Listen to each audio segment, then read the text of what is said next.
Clover Studios was just on the brink of greatness when it got shut down, and almost 2 decades later, they're back. They're known for some of the most underrated games of all time, having only developed bangers in their small roster.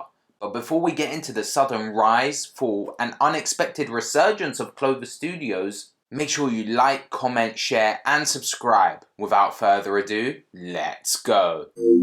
Clover Studios, originally known as Studio 9, was formed as a semi-autonomous subsidiary to the Japanese company after many Capcom research and development talent decided that they were feeling the need to have more creative freedom with the titles that they released. Intended to focus on brilliant new intellectual properties, the company's devotion to express their creativity as they wish was showcased well with its name, Clover, stemming from the phrase creativity lover. With that as their motto, the first game from their studio was an important one, as it could turn a lot of heads. Team Beautiful, as they were called back then, released Beautiful Joe, a charming 2.5D side-scrolling beat-em-up taking obvious inspiration from the childhood classic Power Rangers. After releasing 4 Beautiful Joe games in a row between 2003 and 2005, Clover decided to stretch their creative minds once more with the release of Okami in April 2006. Okami, set in Nippon, is heavily based on Japanese folklore. 100 years prior to the events of the game, the White Wolf god Shirani and the swordsman Nagi fought and sealed the 8-headed demon Orochi at the cave to save Kamiki village and Nagi's beloved maiden Nami. Now, in present day, Nagi's descendant Susanoo foolishly refuses to believe in Nagi's legend and frees Orochi, who escapes and causes havoc and chaos upon Nippon. Therefore, Sakuya, the guardian of Kamiki village, summons Amaterasu, a reincarnation of Shirani, to help with the matter. Together with his miniature pal Esen, Ami starts off on a mission. After pulling himself together, Susanoo aids Amaterasu in defeating Orochi to save Kushi, the sake brewer from Kamiki village, from being his sacrifice. However, it's not over yet. Orochi's spirit heads north, so the duo of Ami and Isen follow suit, where they eventually find the Ark. Waka, a stranger that constantly made appearances throughout their adventures, reveals to them that he's a member of the Moon Tribe, who used the Ark to sail the stars and help the gods from escaping the celestial plane once Orochi invaded. Unfortunately though, demons infiltrated the Ark and killed the gods before it got to Earth, unleashing them on the mortal world. Amaterasu gets on the Ark to defeat the demons before she, Isen, and Waka work together in defeating Yami, the leader of the demons who ordered the genocide of the gods all those years ago, in order to rid Nippon of all demons. And finally, Amaterasu and Waka sail back to the celestial plane, ready to get started on rebuilding the land of gods. Now, despite being a reincarnation of the gods, Amaterasu is quite a bit weaker than Shirani. The idea being that over the years that the lands were free from evil, the people believed in the gods less and less, because they didn't have a reason to. No fear, no hope, nothing. Only at the end do they come to this realization thanks to Isen. But up till that point, Amaterasu is lacking in her brush abilities because the celestial brush gods have been sealed away by evil. And this is where the unique mechanics of the game come to fruition. Okami has constantly been likened to the Legend of Zelda series due to the exploration, dungeons, and puzzle-solving elements involved. If we want to be even more specific, it's been heavily compared to Twilight Princess due to Wolflink's playstyle resembling Amaterasu's, given that they're both wolves. But quite frankly, I find it weird that people almost use it as a crutch for the game just because the Legend of Zelda series was around since the 80s when Okami was released, a whole 7 months prior to Twilight Princess. Besides, there are many aspects of the title that allow it to stand on its own 2 feet. While there's an annoying miniature Navi-like companion and abilities are similarly obtained throughout the story to progress throughout the world, the aforementioned Celestial Brush is where this game truly shines. Reason being, not only is it a unique mechanic, it matches and complements the art style. I generally champion whenever gameplay mechanics are justified by other aspects of the game. It makes it more immersive. For example, the story in Assassin's Creed justifies why you desynchronize whenever you leave the mission area or kill innocents, because the character would never do that. And that's good and all, but even rarer is when we find that gameplay mechanics are justified by the art style, and we get just that here. The watercolor style presentation of the rich and dense world is fit for purpose, with the celestial brush being such a pivotal part of the game mechanics. When Amaterasu locates several celestial gods hidden in constellations, they bestow upon her the powers of the celestial brush to aid her in her quest of ridding the world of evil. These abilities include the likes of Cherry Bomb to blow holes in things, Water Lilies to walk on water, and Rejuvenation to repair bridges, all so they can help you get to otherwise unreachable areas of the map. Vine to traverse the beautiful and picturesque landscapes, creating wind. No, not in that way, you silly sod, you. Anyway, some of these can be utilized in the battlefield as well as the outer world. Using the right analog stick to control the brush strokes truly makes you feel like you're flicking your wrist as you're following a Bob Ross tutorial on the canvas that is the world of Okami.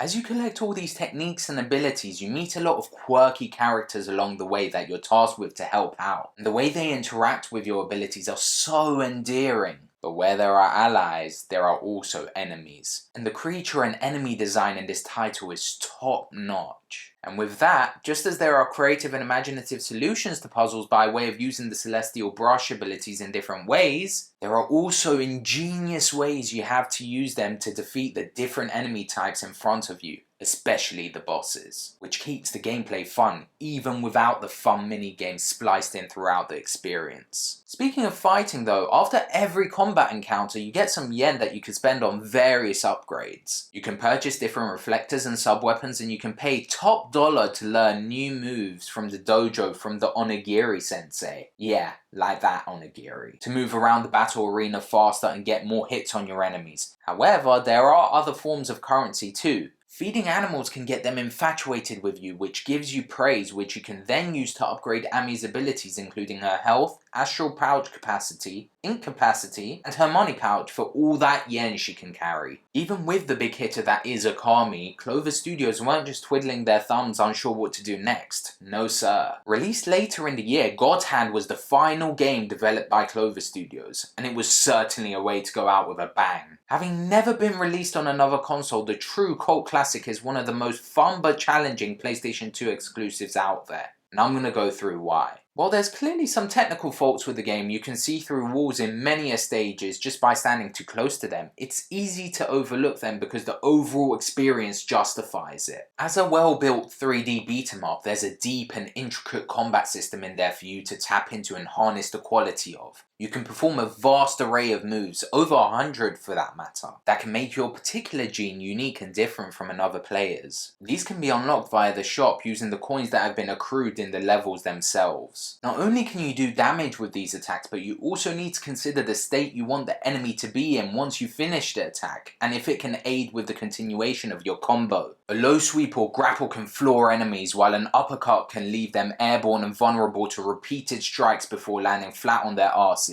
And fly kicks can increase the distance between you and the enemy if you're feeling overwhelmed. The Ballbuster, obviously, as the name suggests, incapacitates the enemy, allowing you to tee up a more powerful and potentially more time-consuming strike while they're still stunned. The attention to detail is top-notch to the point that this attack wouldn't work on female enemies, for obvious reasons. It gives you the incentive to consider the enemy type before you decide which attack to unleash on them. It's far from a button masher and more of a thought provoker. And not only are there so many abilities, but they can all be selected at the same time. You don't have to constantly change to the one that you would like to use in a particular moment from a menu screen. The square, square, square, square combo can be changed according to your wishes. Each numbered square button prompt can be a different move. I find that really cool and haven't seen that anywhere before. More squares can be added onto that combo as well. In addition to that basic combo, there are other unique techniques that that can be assigned to down and cross, down and square, and down and triangle, all of which you can also pick and choose as you so desire. When necessary, you can unleash the God Hand that increases your speed and the power of your special attacks through the use of the roulette wheel to help you get out of a sticky situation. Speaking of getting out of a sticky situation, the use of the right analog stick as a method of dodging is a stroke of genius, adds an element of freedom to the direction and the manner in which you avoid getting hit. Evading with a backflip is more of a beginner move as it can break up any momentum you may have had, but when more confident in your abilities, bobbing and weaving can leave the enemy open for a clean strike, while the sidestep can act as an in-between, opening up the target for an effective attack. Even with all those abilities at your disposal, I have to say that the bosses were difficult to say the least. Having said that, they were very charming, had a lot of character to them, and fit in well within the world of God Hand, so I'd let it slide.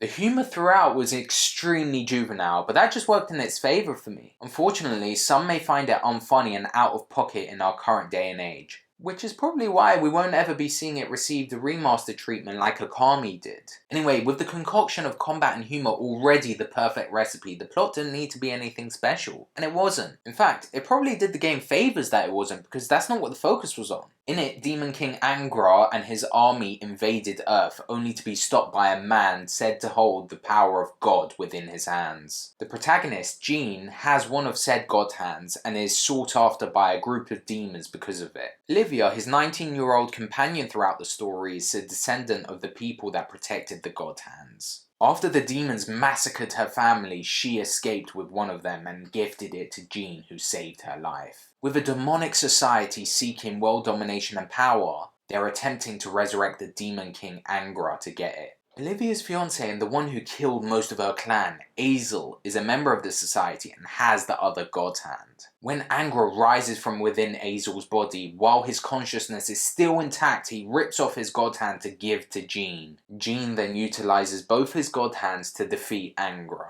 See? Story was kept simple but effective. That's all it needed to be. But even this phenomenal game wasn't enough to keep Clover around. After Clover's releases weren't selling as well as their other games, Capcom became reluctant and unwilling to consider new ideas that Clover would have been suggesting a lot of. And that spelled the end for them. They had their creativity stifled as the money-hungry top dogs at Capcom at the time were solely interested in surefire wins. That's when we started getting constant sequels to successful franchises: Resident Evil, Devil May Cry, Monster Hunter, Street Fighter, the lot. After he left, former Capcom producer and senior corporate officer of research and development, Keiji Inafune, stated that Capcom management had a rule dictating at least 70 to 80% of all new projects must be sequels of existing properties, with the actual number very close to 100% at any time. Anyway, for that reason, Atsushi Inaba, CEO of the company and producer of Beautiful Joe, Hideki Kamiya, director of Okami, and Shinji Mikami, director of God Hand, all jumped ship, allowing them to work on games that helped them avoid the feeling of being suffocated, because their plan was to merge the studio back into Capcom. Once they left, however, the closure of the studio in late 2006 was inevitable, and many who worked at the company went on to Platinum Games to make some quality games with the likes of Bayonetta and Vanquish in the mix. So what did that mean for the incredible sequel-deserving franchises that Clover Studios had built? According to what Inafune informed OneUp.com in 2009, Capcom had no interest at the time to produce sequels to Clover titles. In spite of that though, believe it or not, a year later, Okami actually got a sequel, Okami Den, as an exclusive to the Nintendo DS. They figured that the stylus and the touchscreen of the DS would work really well with that concept, and to be fair to them, it did. It was tailor-made for it. Okami Den centers Chibiterisu, who is in fact Amaterasu's son, 9 months after the events of the original title. He uses the celestial brush powers as Amaterasu did in order to save the land from the evil Akuro. Excluding Okami Den and re-releases of Okami though, the only appearances made by any of the Clover Studios characters since their closure was in the Marvel vs. Capcom franchises. Well, that was until the 2024 Game Awards where the Okami sequel was officially announced. While they were considering Jean to make an appearance in the third Marvel vs. Capcom game, they eventually opted for Okami protagonist Amaterasu instead. The only possible minor resurgence we can possibly get for the God Hand IP in my opinion is if Capcom decide to include Jean in the next Marvel vs. Capcom game. as he'd fit in so well in a fighting game. Probably better than the other two. But as previously mentioned, an Okami sequel is finally on the way almost 15 years after the last installment of the beloved franchise. Somehow, Clover Studios has risen from the ashes and Hideki Kamiya will be returning at the helm, and vows that this time he has assembled an even better dream team to develop it. It's fascinating that Capcom have literally done a full circle and have decided to greenlight more artistic games like Okami 2, when they're currently on such a hot streak with Resident Evil, Devil May Cry and Monster Hunter. This is great news for the industry. And even better yet, the newly formed Clover studio is completely independent, unlike its predecessor, despite working alongside Capcom for this title. Thanks so much for watching. Drop a like if you enjoyed the video, comment your thoughts and subscribe for more retrospectives and video essays like this. See ya!